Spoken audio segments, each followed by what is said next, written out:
வணக்கம் சண்டை map student, நான் உங்கள் கபிலன். டெய்லி நம்ம கரண்ட் அஃபேர்ஸ் பார்த்துட்டு இருக்கோம். இன்னைக்கு நம்ம ஜனவரி 19 உள்ளான கரண்ட் அஃபேர்ஸ் பார்ப்போம். ஓகே, என்னென்னலாம் இம்பார்ட்டன்ட் கரண்ட் அஃபேர்ஸ் இன்னைக்கு கொடுத்துருக்காங்க. ஸோ இன்னைக்கு கொஞ்சம் அதிகமாக தான் இருக்கும். ஓகே, கரண்ட் அஃபேர்ஸு எதனால அப்படின்னா பொங்கல் லீவுனால ஏகப்பட்ட நியூஸ், அதாவது இம்பார்ட்டன்ட் நியூஸ்லாம் நிறையா வந்திருக்கு. ஸோ எக்ஸாம் பாயிண்ட் ஆஃப் வியூவில் என்னென்னு பார்த்தோம். ஃபர்ஸ்ட் கொஸ்டின், இந்திய உச்ச நீதிமன்றத்தின் அதாவது 17 ஜனவரி 2026 ஒரு தீர்ப்பு வெளியிட்டிருக்காங்க. எதனால அப்படின்னா பொது வேலை வாய்ப்பில் இடஒதுக்கீடு இல்லாத இடங்கள், அதை வந்து அன்ரிசர்வ்டு கேட்டகரிய, அன்ரிசர்வ்னு சொல்லுவாங்க இல்லையா, இப்போ கிரீமி லேயர் அதெல்லாம் வந்து கிரீமி லேயர்னா என்ன, நான் கிரீமி லேயர்னா என்ன அப்படின்னு உங்களுக்கு தெரியும்னு நினைக்கிறேன். ஸோ கிரீமி லேயர் அப்படின்னா ஸோ இப்போ group 1 officer, IAS officers, so அதாவது அவங்க மாத வருமானம் இயர்லி இன்கம் வந்து இப்போ 12 லட்சம் வரைக்கும் நோ டேக்ஸ் இது கொடுத்துருக்காங்க அப்படின்னா அதுக்கு மேலே இருக்கிறது எல்லாமே வந்து இப்போ ஓபிசி, பிசிஎம்ஏ, எஸ்சி, எஸ்டி இவங்கெல்லாம் வந்து அதிகமாக சம்பாதிக்குவாங்க. ஸோ அவங்க எக்கனாமிக்கலி வீக்கர் செக்ஷனும் இருக்கு. ஸோ அதுக்கப்புறம் வந்து இந்த எஸ்சி, எஸ்டி கேட்டகரிலையும் வந்து இந்த ரிசர்வேஷன் கேட்டகரி இருக்கு. இப்போ எஸ்சி, எஸ்டினா 5 இயர்ஸும், ஸோ ஓபிசினா 3 இயர்ஸும் அதேமாரி வந்து ரிசர்வேஷன் கொடுப்பாங்க.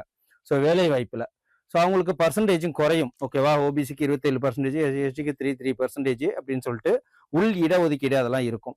ஸோ இவங்கெல்லாம் வந்து ஜென்ரல் கேட்டகரியில் எப்போ வருவாங்க அப்படின்னு பார்த்தீங்கன்னா, ஸோ மார்க் அதிகமாக எடுத்திருந்தாலும் ஜென்ரல் கேட்டகரியில் வந்துருவாங்க.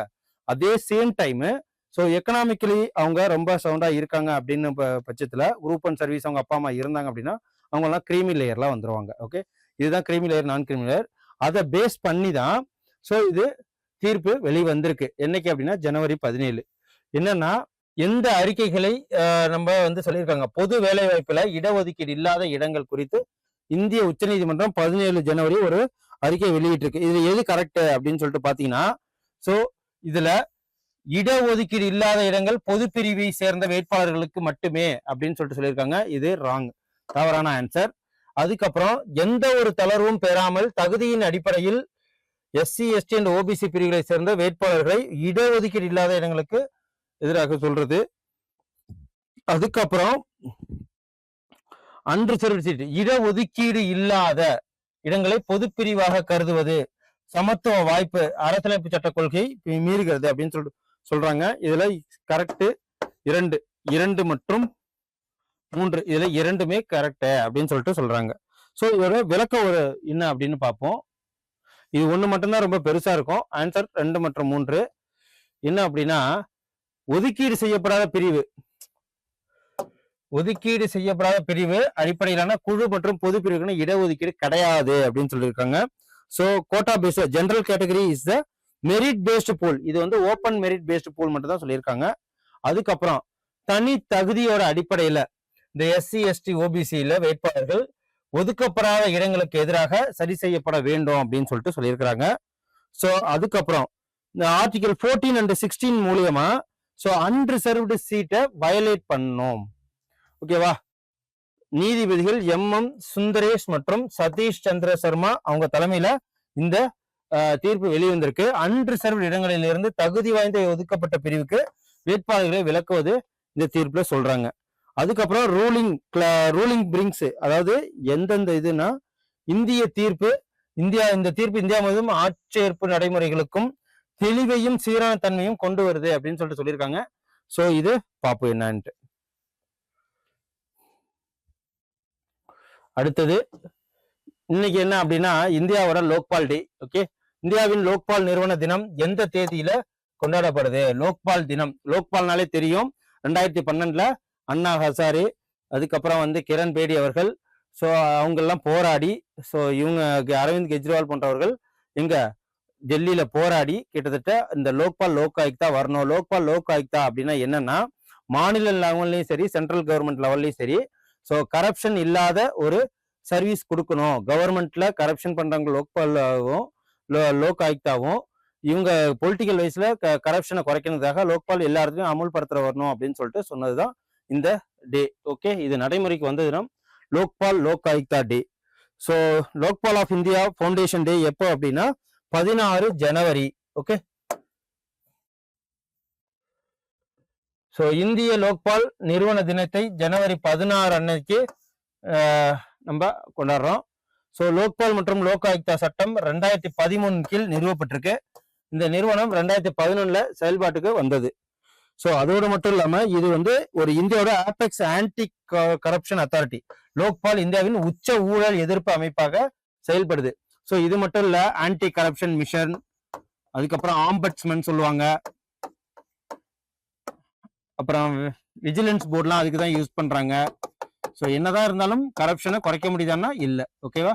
இவங்கெல்லாம் corruption anti corruptions agency, anti corruption ஏஜென்சின்னு சொல்லுவாங்க.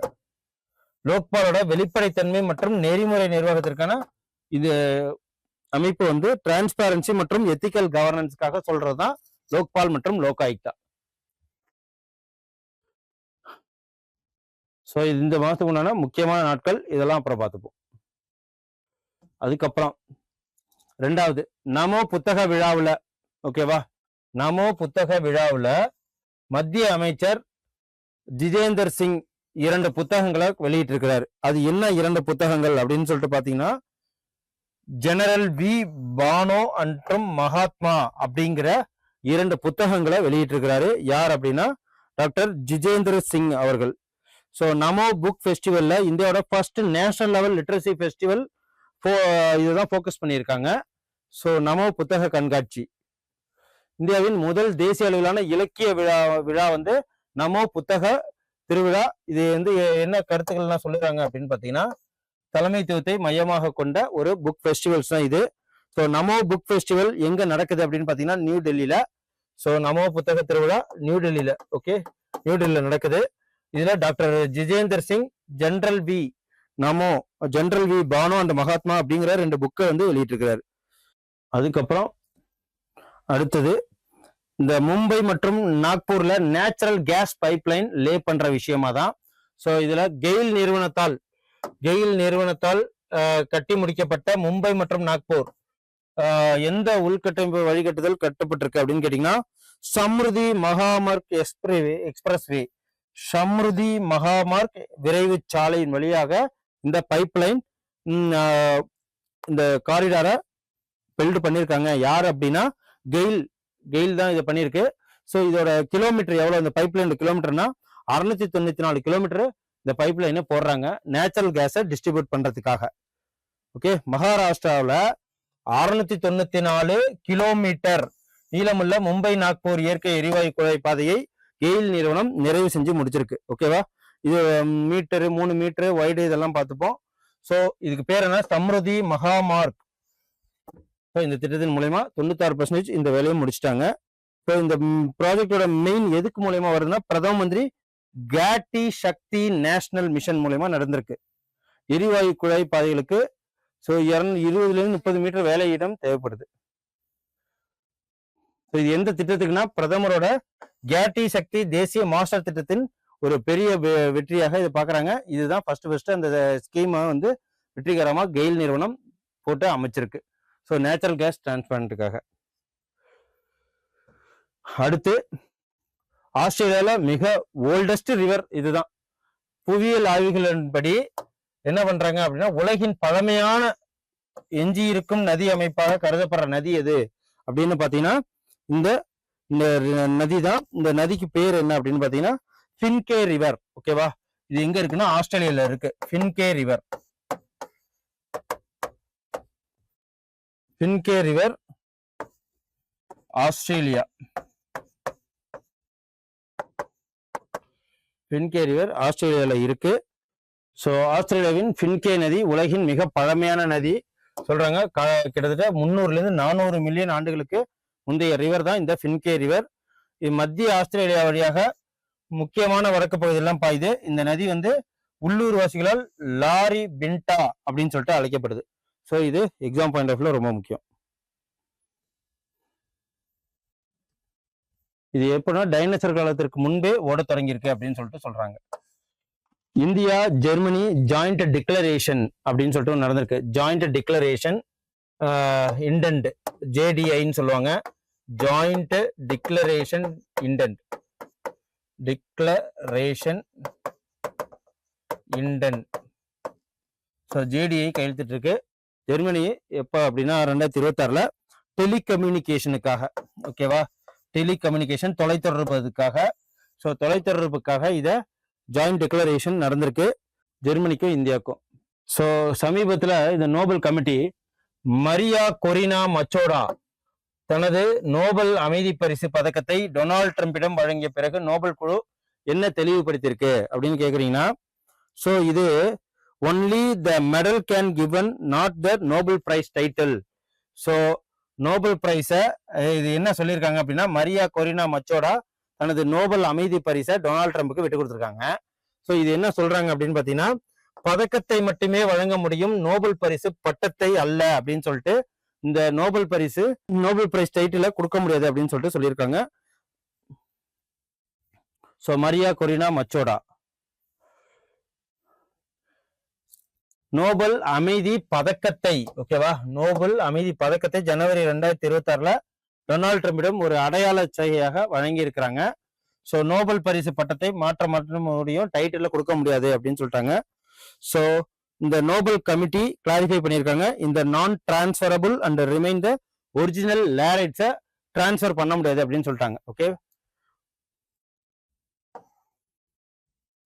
ஸோ பதக்கம் மற்றும் பரிசு தொகை மட்டுமே பரிசாக வழங்க முடியும், நோபல் பரிசு பெற்றோரின் அந்தஸ்தை அல்ல அப்படின்னு சொல்லிட்டு தெளிவா சொல்லிட்டாங்க. டொனால்ட் ட்ரம்ப் இந்த பதக்கத்தை ஏற்றுக்கொண்ட போதிலும் அவர் அமைதி பரிசு வென்றவரா கன்சிடர் பண்ண மாட்டேன்ட்டாங்க. அவர் நோபல் பிரைஸ் வாங்கலை. ஓகே,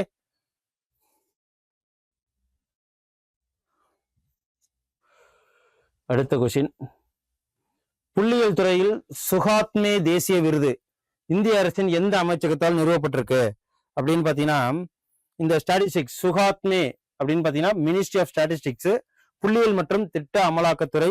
ஸோ இவங்களுக்கு மூலியமா இது கொடுத்துருக்காங்க. சுகாத்மே நேஷனல் அவார்டு இப்ப இந்த வருஷம் யாருக்கு கொடுத்துருக்காங்க அப்படின்னா, ப்ரொஃபசர் PV சுகாத்மே. அவர் தான் மாடர்ன் ஸ்டாட்டிஸ்டிக்ஸ் 45 வருஷத்துல அவர் பேர்ல தான் இந்த அவார்டை கொடுக்கப்படுது.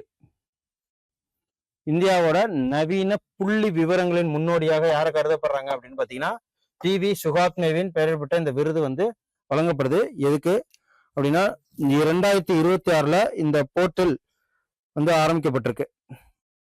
ஸோ இது இந்தியாவோட எமினன்ட் ஸ்ட்ராட்டஜிக், அதாவது 44 வயது மற்றும் அதற்கு மேற்பட்ட வயதுடைய புகழ்பெற்ற இந்திய புள்ளியியல் நிபுணர்களுக்கு வாழ்நாள் பங்களிப்புக்காக இந்த விருதை வழங்குவாங்க.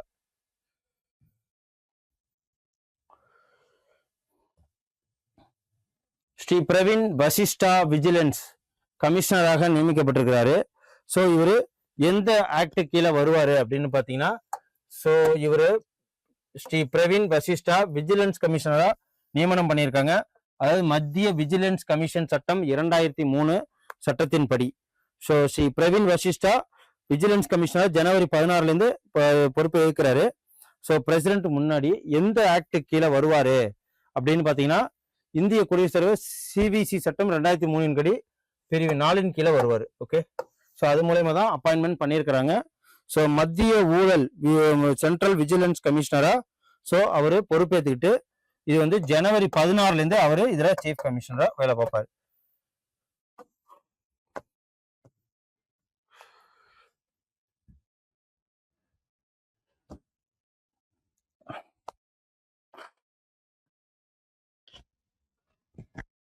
அதுக்கப்புறம் Karnataka land revenue act 2025, Karnataka நில வருவாய் திருத்த சட்டம் 2025 படி குடகு மாவட்டத்தில் எந்த வகையான நிலம் தொடர்பான நில பதிவேடுகளை சீர்திருத்தம் செய்ய இருக்காங்க அப்படின்னு பாத்தீங்கன்னா, ஜம்மா பேன் நிலங்கள் அதை சீர்திருத்த இருக்கிறாங்க. ஸோ கர்நாடகாவில் இந்த லேண்ட் ரெக்கார்டு விஷயம் குடகுல கொண்டு வரதுக்காக, ஏன்னா இந்த குடகுங்கிறது கூர்குன்னு சொல்லுவாங்க. ஸோ கர்நாடகாவில் இது ஏன்னா ஃபர்ஸ்ட் அங்கே ஆங்கிலேயர்கள்லாம் அங்கே வந்த பிறகு காஃபி இதெல்லாம் வந்துச்சுங்களா. ஸோ ஆங்கிலேயர் மூலியமா தான் அது பிரபலமானுச்சு. ஸோ இந்த திருத்தத்திற்கு ஆளுநர் தவார்சந்த் ஹெக்கால்ட் ஜனவரி 7, 2027 இதுக்கு ஒப்புதல் வழங்கியிருக்கிறார். ஓகே, ஸோ ஜம்மா பேன் நிலங்கள் பாரம்பரிய குடைகள் உள்ள பழங்குடி சமூகங்களுக்கு இனத்தை அவங்களுக்கு சேர வேண்டிய நிலங்களை அவங்களுக்கு பிரித்து கொடுக்கறதா இந்த மெயினான விஷயங்களுக்கு அந்த ஊர் கவர்னர், அதாவது கர்நாடகாவோட கவர்னர் சைன் போட்டிருக்காங்க. ஓகே, ஒப்புதல் அளித்திருக்காங்க. கொடகின் நில அமைப்பை கர்நாடக நில வருவாய் சட்டம் 1964 படி இணைகிறது.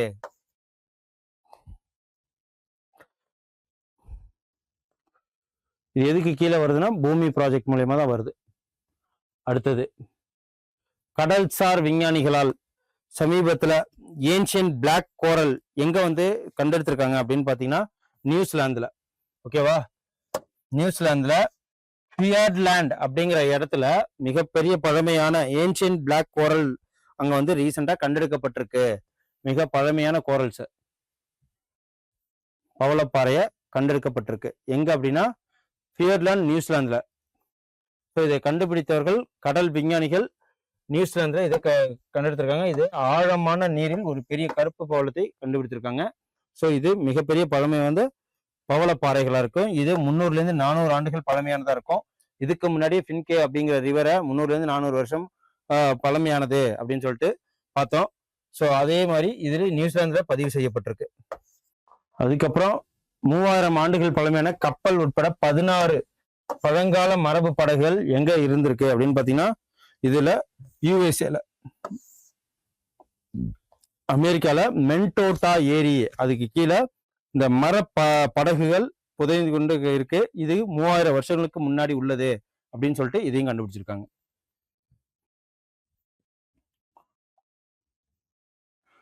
அமெரிக்கா மொன்டேட்டோ ஏரிக்கு அடியில் 16 பழங்கால மரபு படகுகள் விஞ்ஞானிகள் கண்டுபிடிச்சிருக்காங்க. இது 3000 ஆண்டுகளுக்கு முன்பு பழமையானது. ஓகே, ஸோ இது எப்பப்பெல்லாம் கண்டுபிடிச்சிருக்காங்க அப்படின்னா 6 படகுகள் 2025, அதுக்கப்புறம் 2021 முதல் படகு 1200 ஆண்டுகளுக்கு முன் பழமையானது. அப்புறம் 3000 ஆண்டுகளுக்கு பழமையான கப்பல் 2022 அந்த ஏரியில கண்டுபிடிச்சிருக்காங்க. ஸோ மரக்கட்டைகளால் செய்யப்பட்ட அந்த படகு எல்லாமே.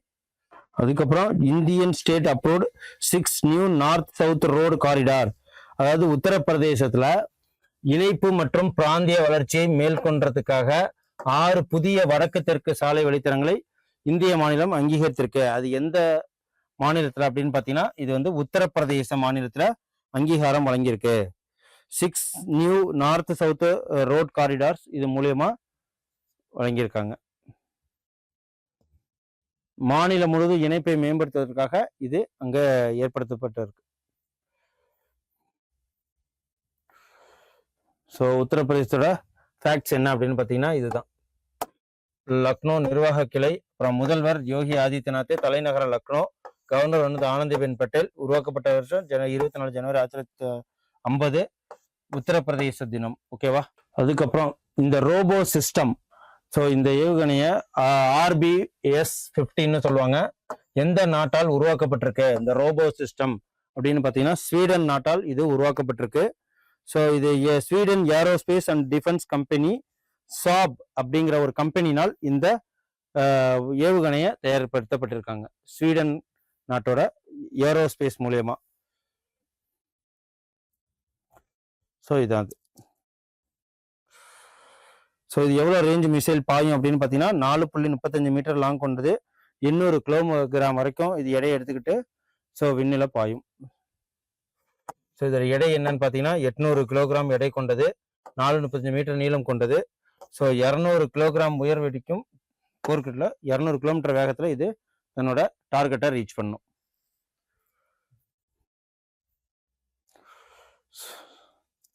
அதுக்கப்புறம் லாஸ்ட் கொஸ்டின், இந்த Google new family open source, அதாவது டிரான்ஸ்லேட் ஜெம்மான்னு சொல்லுவாங்க. ஓகேவா, இதுதான் அது. என்ன அப்படின்னா 55 மொழிகளை ஆதரிக்கும் கூகுளின் புதிய சிறந்த மூல மொழி டிரான்ஸ்லேட் ஜெம்மா. எல்லா மொழிகளையும் டிரான்ஸ்லேட் பண்ணி கொடுக்கறதா. எத்தனை லாங்குவேஜ்னா 55 லாங்குவேஜ். ஸோ இதுதான் 55 லாங்குவேஜை டிரான்ஸ்லேட் ஜெம்மாவோட சைஸ் என்னன்னா 4 பீட் 12 பைட்டு அப்புறம் 27 பைட் பேராமீட்டர்ஸ்ல இது இருக்கும். ஓகே, ஸோ இதான்.